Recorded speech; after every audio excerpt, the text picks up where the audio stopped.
Продолжениот празничен викенд го преполни Охрид. Дури дел од домашните гости кои допатуваа во градот мораа да се вратат дома поради тоа што не можеа да најдат сместување. Градот го живее својот најдинамичен период. Илјадници посетители, преполни плажи, исполнети хотели и приватни сместувања, концерти и забава до доцна во ноќта. Многу е убаво. Прв пат сум во Охрид. Прославивме роден ден на брод. Неповторливо искуство. Не е скапо, но не е ниту толку ефтино. Ако е за утеха, поевтино е од Шведска.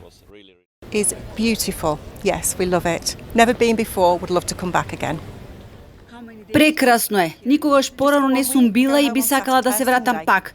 Луѓето се љубезни, се чувствуваме безбедно и сигурно во градот. Чисто е. Малку е поскапо отколку што очекувавме во рестораните, но се наоѓа на вистина убави места по солидна цена. Сепак е туристичка дестинација далеку поевтина од Британија. Туристичките работници се задоволни од пополнетоста, но имаат критики за однесувањето на туристите. Како и во секој голем туристички град, така и Охрид, напливот на илјадници гости си носи своји проблеми. Па така, до раните утрински часови младите дивеат по кеот, пристаништето, не знаат нити каде заспиваат, нити каде се будат.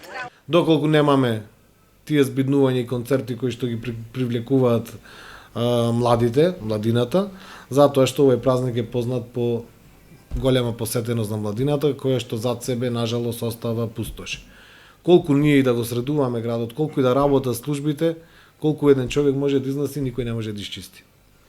Затоа треба можда некоја подобра стратегија, можда треба да се размислува тие концерти некако да се разредат во други периоди да бидат. Кеот и шеталиштето се најпосетуваните делови од градот, но бројните тезги дополнително го оптоваруваат просторот и го менуваат изгледот на крајбрежјето.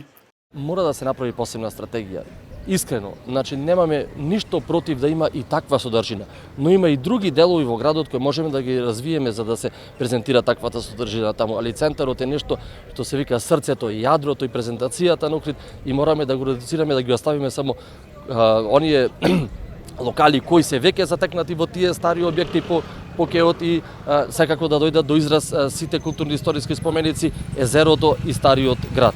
Туристичките работници и еснафот угостители се стремат и понудата да е подигната по високо ниво. Ако оставиме добар впечаток, велат, ќе привлечеме што повеќе гости кои повторно ќе се вратат во нашиот град.